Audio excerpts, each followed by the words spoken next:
Welcome back to Hardball for a little factoid. The last World Series to be completely segregated and all white teams on both sides was the 1950s disastrous 4-game sweep by the Yankees of the Phillies, which is still in the process of being avenged this week. I noticed that. For many reasons, not just ethnic reasons, but the Phillies are coming. Anyway, an election day in Virginia, New Jersey, and a bunch of local races all coming up on Tuesday. It's time to talk some politics and some races with two experts. Clarence Page, of course, the syndicated columnist and editorial board member for the Chicago Tribune, and Patrick J. Buchanan, of course, our pal here, MSNBC political analyst and strongman of the right. So let's go to this Texas governor's race. It's fascinating. First up, this race isn't until March, but there's big news in Texas. Former Vice President Dick Cheney is backing Senator Kay Bailey Hutchinson, proving once again that a broken clock is right twice a day. Astounding. Against the secessionist governor Rick Perry. Palin, by the way, the former governor of Alaska, is backing, of course, Rick Perry. Called to Newcastle right there. You know, Perry is reaching out to the populist right with the secession thing and the 10th Amendment stuff. And what Kay Bailey Hutchinson... You say secession with a certain love. Well, listen, a couple of my great-grandfathers were in that endeavor. But here's the thing. Yeah, but if they had mine, this guy would be in that same endeavor, unfortunately. What her problem is, she's got a real problem with conservatives down there, Chris. I spoke in '96 to the Republican State Convention before they went to San Diego. They were going to keep her off the delegation, the United States Senator. It's a very conservative party, but Cheney will help her somewhat with the crowd down there, but I don't think a great deal because he's a very national figure, and quite frankly, he's not a cutting-edge type social conservative. Who? Dick Cheney? Yeah, Cheney. I thought it was an interesting split between the wingnut far-right secessionist crowd and just the hard-right neocon crowd. I mean, it's interesting that it's getting into little slivers out there on the right now, but the fact that Dick Cheney backs Kay Bailey. Everybody who supports Perry is not a secessionist. Pat is onto something when he says he has tapped into that populist route out there in Texas, and that pro-Texas culture, grassroots kind of thing. His spokesman sort of dismissed Cheney as part of the Washington crowd, which yeah, he did. He just said, I thought it was a smart answer by Dick. Governor Perry said that they're pals, they're friends, they work together. You would expect that. Let's go to New Jersey right now. There's some closer to here. In fact, New Jersey's stuck between the Yankees and the Phillies this week and who they support. Anyway, they vote this coming Tuesday. This is a hot race. The governor, Corzine, a former senator, wealthy guy from Goldman Sachs, was in big trouble. Now he's up pretty much even now with Chris Christie. And you got this third-party candidate, Chris Daggett, who's not a right-winger. He's apparently a somewhat middle-of-the-road Republican. It isn't quite clear, Pat, why there is a three-way race up there. Well, he's an anti-tax guy. He's done a good job on taxes, I understand it, but it's a tremendous benefit to Corzine, who I don't think can get 50%. He can win with 44.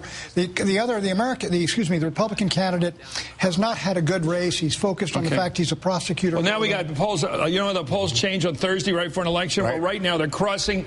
It's got Corzine now moving ahead of Christie. I still think that race is up for grabs because I think the really good voters in New Jersey are Republicans. They'll show up. It'll be a boring year for most people. There's no enthusiasm for Corzine. And I think the Daggett crowd could fall because, as you said the other day, I'm imitating you, they're not organized. There's no party. You imitate Pat very well there, Chris. But yeah, Daggett appeals to the more libertarian small government Will crowd, they vote? Unlike Perry. Chances are they may just return home to the Republican Party and give Christie a boozle. What's your nose tell you? You think it's up for grabs like my nose tells me it's a dead heat. Even though Corzine's ahead, tells me a dead heat. I agree with you. I think they could. There's a real anti-Corzine feeling. Yeah, why would you say, remember that great movie title, As Good as It Gets? How can you say to yourself, this is as good as it gets? Because you could sometimes look at the alternative. Okay, let's go to this weird race up in upstate New York, the 23rd District. We'll never think of it again after this race. It's one of those races it's going to like what was it called? Brigadoon. We're all going to look at that once, and then we're going to never see it again. Vacant seat up there. You've got that fight between, let's go through these names again here. Bill Owens, the Democrat. Right. Didi Scozafava, who's the Republican candidate, but very liberal on issues like gay marriage and abortion rights. And then Doug Hoffman, who's the man of the right, the man of Buchananite right.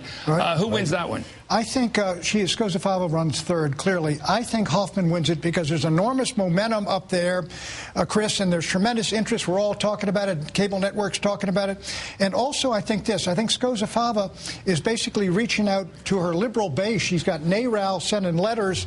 10,000. Will NARAL help you in a race like that? They'll help take votes away from the Democratic candidate, and then it will tell the Republicans she is a real liberal. And also, I think folks... I got it. This is fascinating. Who will the real pro-abortion rights people vote for? Well, they'll go for somebody that's with them, and if it's a Democrat-Republican both, they'll go with a Democrat. But if she's not good enough, she'll go with her as a woman. At the same time, the Club for Growth had a front group apparently running a negative ad, or I should say a positive ad, for Skozafava, which was actually designed to take Republican votes away from her. You got people running up. You got Sarah Palin, who's for Hoffman. Yeah. You've got Tim Pawlenty up there. You've got Rick Santorum back from the dead, backing the conservative candidate. You got Michelle Bachmann. This is like a who's who of the far right, all up there campaigning for the challenger. People who are conservatives first are for Hoffman, and those are the Republicans first are for Skozafava because she is the candidate. The Democrats are helping Hoffman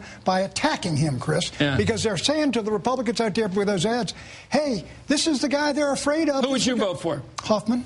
They got to help Hoffman. You know what? There's a reason why I keep forgetting Hoffman's name. And you go to bed with his name in your heart as you go to bed at night. I can't remember this name, Hoffman. Skozafava, I will never forget as long as I live, whether she wins or not. What a great name. The interesting name there though, is Tim Pawlenty endorsing Hoffman. That's very interesting. Because that tells you what he, as a guy thinking about running. And Romney didn't endorse. Romney did not endorse. I know, that's so Romney. It's so Romney not to make a choice. By the way, Good and Pawlenty's up there.